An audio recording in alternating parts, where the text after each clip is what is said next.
Christian parenting.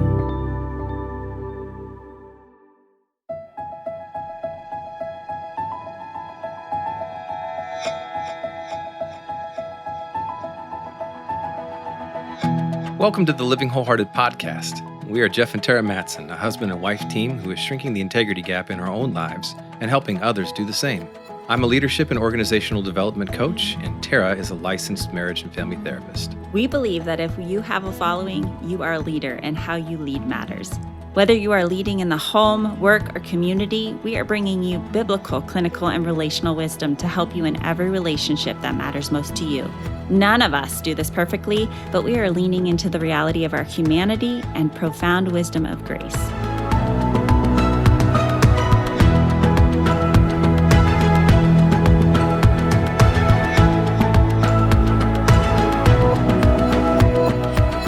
There's this pull amongst female leaders, really trying to balance the gifts and steward the talents we have, the visions that God has given us, and also be home with our families. I work with young leaders who are in their early 20s and they're like, I really want to do this well. I don't want to screw up my kids and have them in therapy. And I'm like, well, therapy's good. But you won't screw them up if you stay present and you live within your limits and your design. And you don't chase after the constant voices around us that you've got to be all, do all, and you need to do it all now. So the idea of having a coach that comes alongside you who helps you understand your design, your story, what is healthy and versus what is toxic, spirituality and relationships. That's what we do here at Living Wholehearted. We want to help you from the inside out. We don't want to pluck weeds. We don't want to be a voice in your life that makes you do more and we get off our calls and then you're like, man, I'm way behind. We want you to feel grace, but also have that accountability and that confidential space to be able to process who you are, the relationships in your life. We have 3 different ways that you can do this as a female leader. You can jump in with our group coaching calls once a month. It's low bar for you to come in, come out, and we usually cover some sort of specific topic that's unique to female leaders. We also have individual coaching. So you can come along, one of our coaches comes alongside you and we do a very intentional process with you. But we're just that safe person that's going to help you to continue to grow and to lean into, again, more balance and more life, work, joy in your life. The last is our cohort. It's my favorite. And this is a very intentional combination of individual coaching, group coaching, and retreats at our Living Wholehearted Legend Retreat out in the Willamette Valley of Oregon. We'd love to have you learn more at livingwholehearted.com.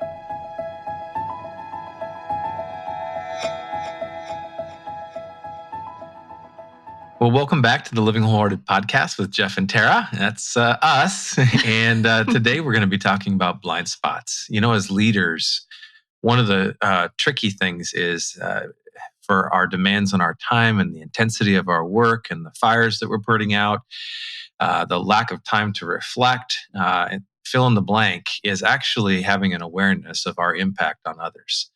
Blind spots happen all over the place, but if we are too busy doing all of the rest of the things, we're not likely to be thinking or attuning to or having awareness of our impact on other people that we live with, that we work with, that we're around. And so that's what we're talking about today, blind spots and the importance of slowing down, of considering our impact on others. Okay. And part of that will be growing our listening skills today as well.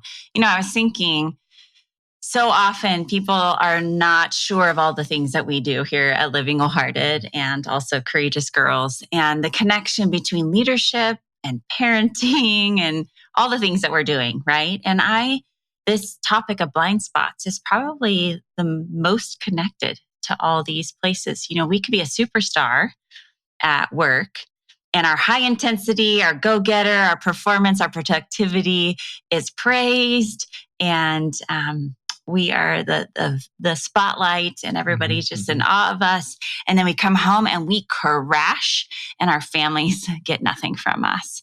You know, our toddlers, I don't have toddlers anymore, but the toddler's like, Mommy, I want to play. And, you know, your 7-year-old is wanting to show you what they learned at work and you're just tapped and you just can't give them. And that would be a blind spot. That would be a massive blind spot to to not be aware of how we are even managing our time and our energy.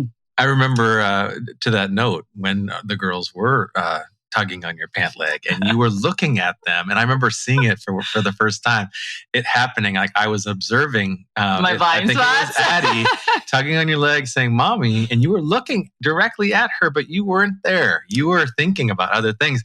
And it was when I brought that to your attention, not in a shaming way, I'm just like, "Hey, I know that you love your daughter and something was going on there. What was going on there?" That's where I was learning about your thinking brain.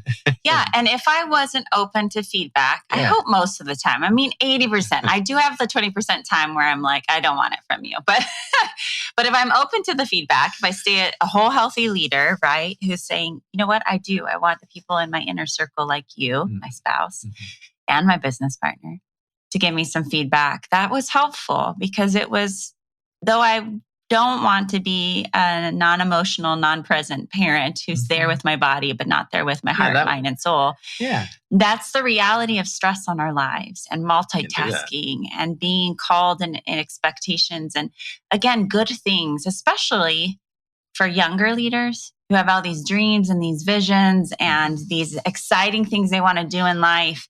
And it takes its toll on the things that we really love the most. So we're going to dive into a couple, maybe just kind of scenarios. That would be one in my own life. And that, just to be clear, wasn't like your usual. It was just that was something that happens. And, I over all the years now, our girls are in teen mode. You're much more aware of all that. Well, and they'll say it this way: "Mom, are you listening?" Right. "Nope, you're not listening." Right. Okay. And then I say to them, this is a practical tip. I say, "Girls, if you have something really important to say to me and you want to make sure I capture it, I want you to literally touch me and say, 'Mom, can I get your attention?' And then wait till I look at you and I say yes," because it's that easy moment where I'm literally saying, I'm nodding my head, I'm saying yes, and I've got 5 things going on in my head. And then they know the difference now. So rather than assuming and rather than mind reading, requiring our kids or others to mind read, you actually had a conversation with them and said, "Here's what will get me to transition so that you are the focus. And here's what I need to help with that transition." Yeah. It's a relational thing that happened there. That's cool. Yeah. So I'm teaching them to do that. I have to remind them to do that pretty often, but they're more important. So I'm also saying, you're more important to me than sometimes the things I'm juggling in my head, but I'm also human and transitioning. And I've got a lot of things I'm going on that you probably don't even need to know about right now. Yeah. The other thing is, if I'm on the computer, I'm on the phone, I'm cooking dinner, I'm doing other things.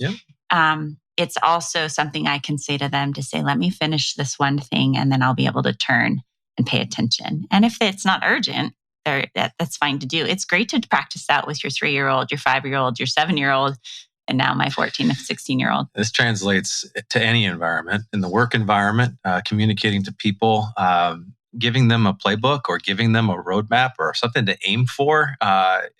Provides freedom and clarity on both sides of the equation, and that helps reduce blind spots in us, in our leadership.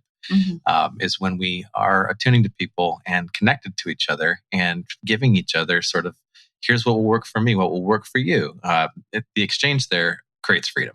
Yeah. Otherwise, it's an explosion. It's a frustration. It's a temper tantrum. Yeah. Even adult temper tantrums happen. Or we pretend to be present, as you were pointing out with me, but we're not really. I think that's probably the most common, where you see the calm duck on the top, especially if you're going from meeting to meeting to meeting. Someone's not really present and they're nodding and they're checking off the meeting list and then they're moving on. And then you have to have the calm. Their feet are busy under the water? Yeah, they're calm on the top, but they're not. They're swimming like frantic on the bottom. There's some cues that we can pay attention to in our own bodies so that we can be present, non-anxious leaders, both with our kids and with the people that we work with. What are some of the cues for you when you know that you're not really being present or you're ready to flip your lid and going to not be the best kind of leader? Yeah, so I get that hangry thing, and so in my body, if I'm feeling a sense of angst to want to get done with whatever's in front of me or whatever's being asked of me in terms of people or interruptions. And my margin is low, or my filter, I'm feeling like I would react sooner. That's definitely a cue for me that do I need, have I eaten? Have I gone to the bathroom? Have I, just my body that's a cue for me. So that's one of the things is learning to pay attention to my body responses to just a regular person coming and asking me a question or interrupting or a phone call or an email. And I try to learn to listen to my body a little bit more over the years. You'd be proud of me. You are. You've come a long ways, babe. You've come a long ways. So that's step one is for those of us is to cue into our bodies. And a lot of us Westerners, Western part of the planet, as well as just high capacity leaders, we are floating heads. We just go around working with what we are thinking and cognitively engaging the world, and we're dismissing the rest of our bodies. We're actually, I call it the athlete mentality, no pain, no gain, push, push, push, push, and aren't not listening and going, am I injured? Do I need to rest?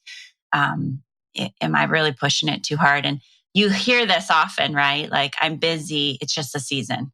How many times is that the temptation for us to say that, but also for our leaders that we work with? Like, it's just a busy season. And you're like, you always say that. You've been saying that for 10 years. Yeah, I remember reading Terry Newhoff's book, At Your Best. He says that. He says, yeah, if you're saying that and it's not changing, you're not in a season. You're not in a season. Like, it's just facing reality. Yeah. So learning to pay attention to the body rhythms of like when you are most awake and most productive and most present in the morning, the afternoon, the evenings, taking care of yourself by eating, going to the restroom. It allows you to be more present. And when people want to give you feedback, you're more likely to receive it than get defensive. So the other one for me is actually cueing into the people who are sitting in front of me.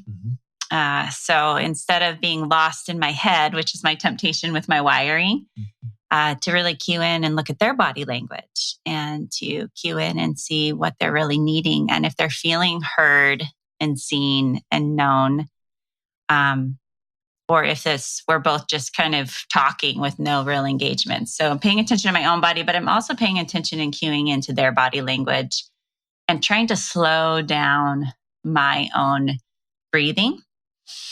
So I notice with my clients and with me, there's neurobiology that talks about your body will speed up its breathing like you're sprinting or running from a bear when you are more stressed.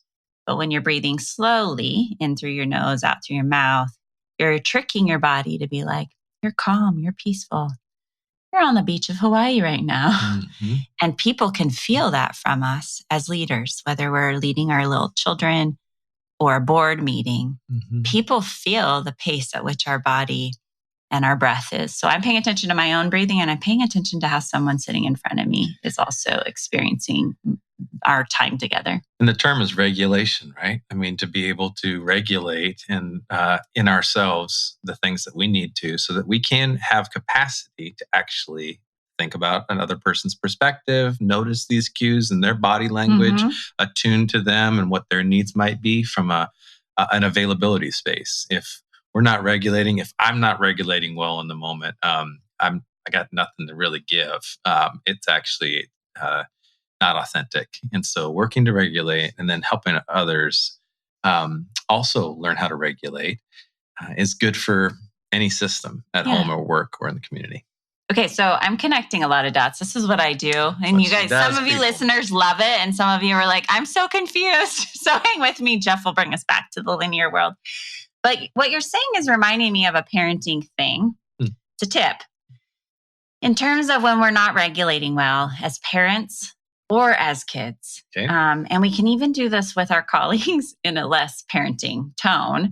And I'll translate in a minute. But with children, we often are like, if there's misbehaving or we're all flustered, our lids are flipped, we're not, we've had a hard day.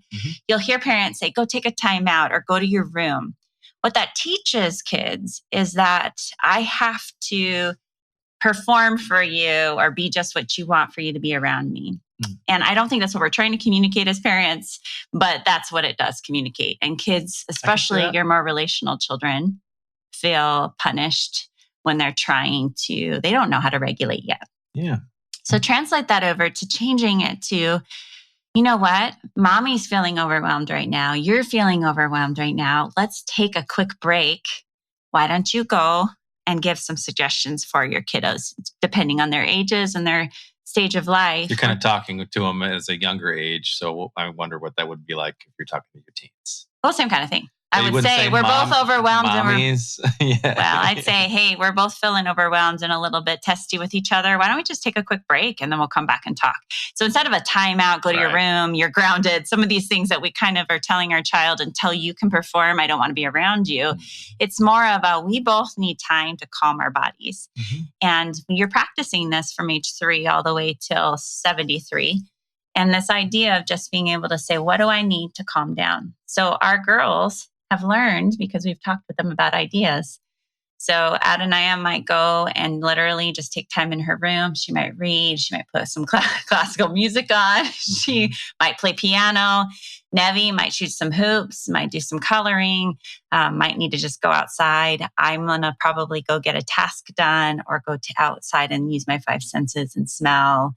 But it grounds us all. It calms us down so we can receive feedback from one another. And it's not a punishment, and it's more of a it's a wisdom. Yeah. So your 3-year-old, the same kind of thing. You're going to take a little break. Let's, go stomp out your frustration with mommy. Go get it out. Stomp. You can go stomp it out. Mommy's going to stomp it out too because I'm frustrated. Mm-hmm. And then you come back together and you get to process what you're trying to process. So that's what it looks like maybe at home. I think at the workplace, it's not unsimilar. I think it's a little more rare. Because in corporate settings or in non-corporate settings, but more organizational, nonprofit or what have you, you have people kind of just hash things out. We don't really practice these skills very well. And the loudest person or the person with the most power, it wins generally. And there's certain wiring types that play into that are easier or better for some than others, and so on and so forth. If you're not a fighter necessarily, or a more direct communicator, and you're more of a thoughtful person, you're going to probably lose more than you will win in those dynamics, and that's not right. And that creates lots of unawareness as to how we're impacting one another and reinforcing systems of that. So taking a time out, even there, you don't say, I'm going to take a time out, and you never call the time out for another person, whether at home with your kids, your spouse, if you're married, or with a colleague. You don't really call that. That doesn't generally work.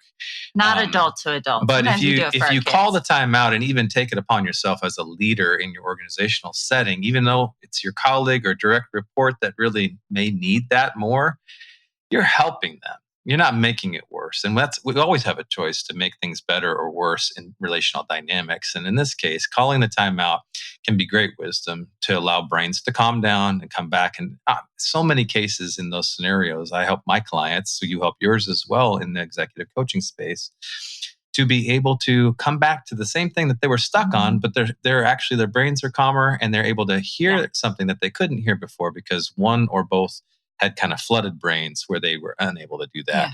So this reduces blind spots as well when you're regulating better. Yeah. Let's unpack what flooded brains and flipping the lids. When you're describing that scene in the workspace, I'm picturing like a meeting and the tension's building, but nobody's having conflict per se, but maybe you're seeing body language. People are getting antsy. They're moving a lot. Or maybe you see their eyelids kind of getting heavy because they're starting to sleep. Or you hear some grumbling tummies. Like that's paying attention to the body language in the room, not just the words. People doing other things while they're presenters speaking. So that's a cue as a leader to say, hey, it might be time for us to take a quick break. Let's take a 5-minute stretch break. Go move your body, get something to eat, use the restroom. We'll see you back in here. And it gives a chance to model that it's okay for us to not just press through and try to suffer and survive, but to actually try to get ourselves back to a space. Maybe you need 10 minutes. But this being more of a regular rhythm in between meetings, taking time to ground yourself.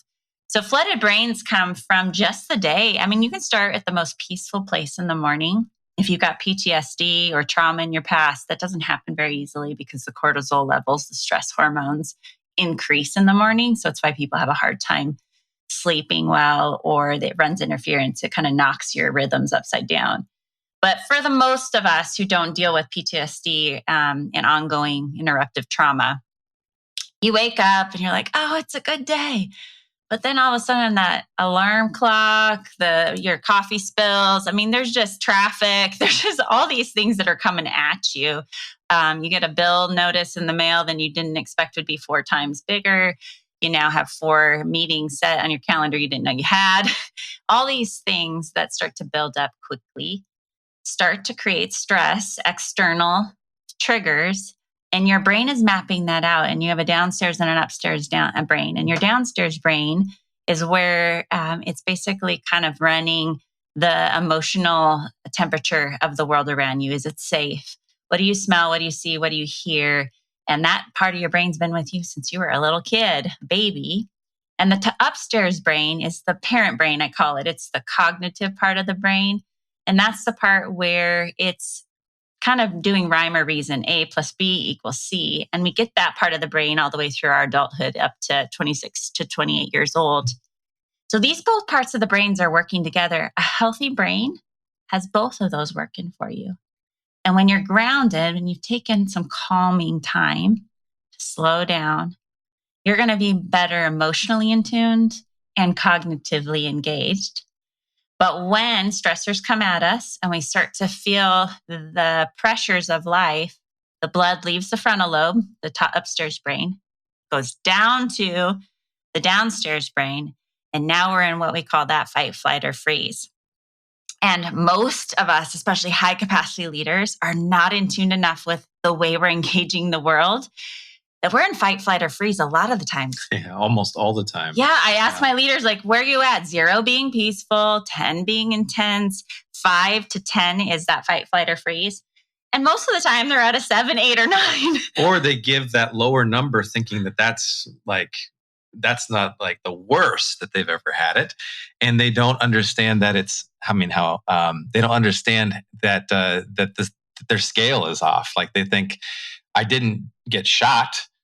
So they report a lower number than what actually their bodies are actually trying to tell them. Like a higher pain tolerance person, they're like got a severe injury, but they're like, I'm at a 2, because they haven't really paid attention or connected with their body. And we're gleaning from Dr. Dan Siegel's work, and we're talking about downstairs, upstairs brain. We're talking about the flooding that's going on in there, and that really validates a lot of the earlier work that you were doing and others around this with our clinical space. Yeah, Dr. Siegel has created the HAND model.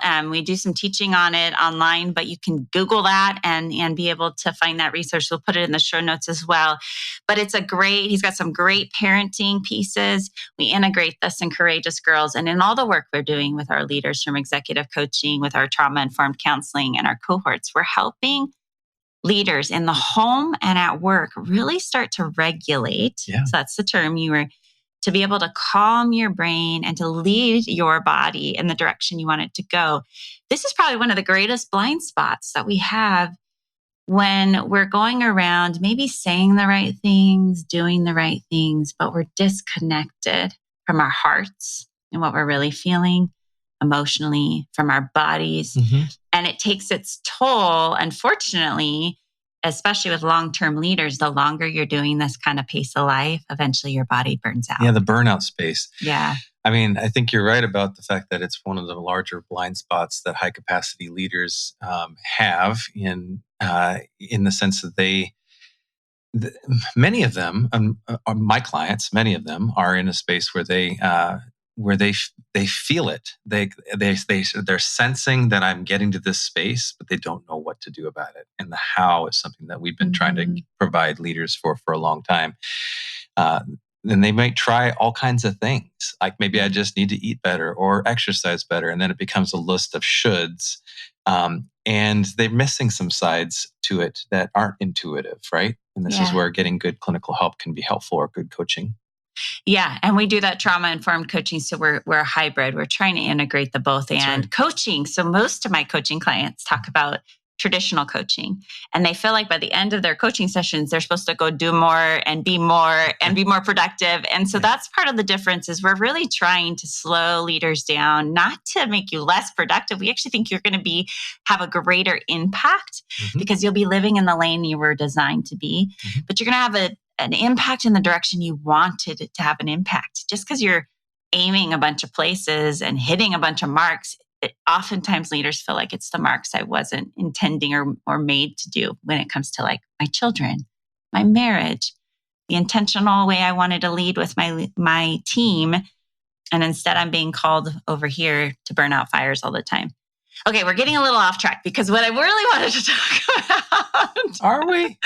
We're hitting blind spots all over the place. I know. But Do you have a blind spot? I do. I have a blind spot. I feel a little ADD this morning, to be honest, which is part of being higher on the spectrum. So 1 to 10, where's your body right now, Jeff? 1 to 10? Yeah, one's peaceful. Yeah, I'm like at a 2 or 3. I feel like I could take a nap, but maybe it's because I need a nap. Oh, yeah. And that would be listening to your body, right? And saying, I probably need a rest today instead of ignoring it.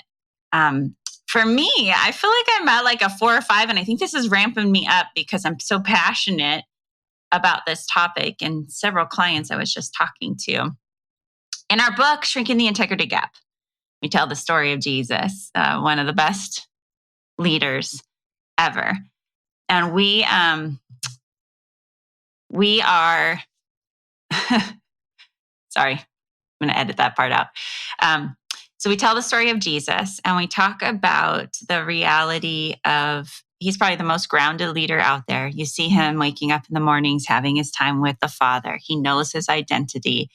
He knows what he's on mission for. He doesn't get distracted. There's lots of people who come after him and are like, there's people in this town, they need healed. And he's like, this isn't what we're here for. I'm doing my Father's business. So they move on. But one of my favorite moments is when he's with the bleeding woman and Jairus, who's a leader in the community. And the bleeding woman would have been an outcast and would have had no access to the community. She was, for lots of reasons, because of the Jewish law back then. So we tell this story as a moment in time in Jesus's leadership where he's in the middle of a crowd and he's busy. He's going to Jairus' house to heal. Yeah, his daughter. It's urgent. Yeah, it's a fire. Like death. He's got to put out the fire, a massive fire. He's got a purpose there. And the bleeding woman comes and touches him. And in that moment, he pauses. He's interrupted. Mm-hmm. And he has a choice to make, right? And now, granted, he's Jesus. We'll give him that. Okay. Always give him that. But in terms of the modeling of leadership, it reminds me of like, sometimes I think something's so urgent and it's actually my human perspective of trying to solve and fix things. And I'm forgetting that God's got this. Mm. And I need to be listening to the woman that's coming and touching my little kid, my 3-year-old. I don't have a 3-year-old. Let's keep reminding everyone of that. But just that idea of somebody needing my attention more at the moment. And I'm being drawn to this urgent matter. Well, Jesus pauses.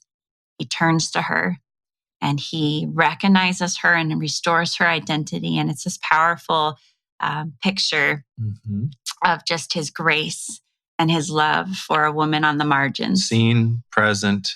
Yeah. Her voice matters, and he uses his voice and power and authority to make her seen and noticed by others that are all around. That's my favorite part. Yeah. That is my favorite part. Yeah. So yeah, there's that piece of Jesus modeling this like grounded, non-anxious, knowing what he's here for and being interrupted and not having the frazzled reaction that his disciples had in the moment when they were like, we don't have time for this. So I don't know. It's just this reaction idea. And response, right? Yeah. And what we're working on individually and collectively and at Living Wholehearted, what we're promoting is learning how to respond better throughout our rhythms by regulating our challenges in our hearts, minds, and bodies as a leader that allows us to be available to others and to not, we can make it better, we can make it worse. So making it better is responding, being available, regulating, and attuning to others in that scenario. We're not responsible for all of their reactions. But if we're reacting and they're reacting, and that happens all the time. And then we minimize all of that and call it normal, whether it's at home, at work, or in the neighborhood. Or just a busy season. That's the trouble. Yeah. So did I close that up in a good way? Yeah. And I think a bottom line is we all have blind spots. So when you say those leaders, or we talk about our clients. We can talk about us. We're talking about us too. Sure I mean, This is a lifelong process. And I want to just say this last thing. I always have one more thing to say, but my brain works as you talk. I go, oh yeah. And we really want to get to the root, because just teaching you the how is going to be frustrating for you. You've got to understand the undercurrents, the root systems that have led you to some of these behaviors. What's going on, and why you've dismissed your body. Healthy parenting and healthy systems teach us to value all of who we are: our mind, our body, our heart, our soul, and our relationships. And to care for those, not just to be performing monkeys. And we have a tendency for those of us. And so we're working hard to help leaders know your story, know your wiring, understand what healthy is. And we can do that in our homes and doing a prevention with our families, and hopefully setting them up for greater success in their life, but also with those that we lead. And it starts with us personally. So if you're interested in joining us, the minimum is sign up to subscribe to our podcast. Every week, we're coming alongside, we're bringing great guests. We've got some amazing people that are coming up. We've got Kurt Thompson, Max Lucado, Sissy Goff. We've got some incredible guests coming, but Jeff and I are also going to be doing more, sharing with you some of the things that we've been teaching in our cohorts and in our executive coaching and in our counseling practice. But if you'd like to join us, and you want to work with Jeff and I directly, or our executive coaches or counseling, go to livingwholehearted.com, where you'll learn more about org development and building healthier teams. You'll learn about our one-to-one executive coaching. We'll work and customize things with you. And then we have our leadership cohorts, where they're 1 year or 2 year, based on what you're ready to do and how you're wanting to dive in. And as always, we have our trauma-informed counseling practice here in Oregon. So if you're in the Portland, Oregon area, or anywhere in Oregon, you're welcome to lean into our counselors as well. So go to livingwholehearted.com. We're here to serve you.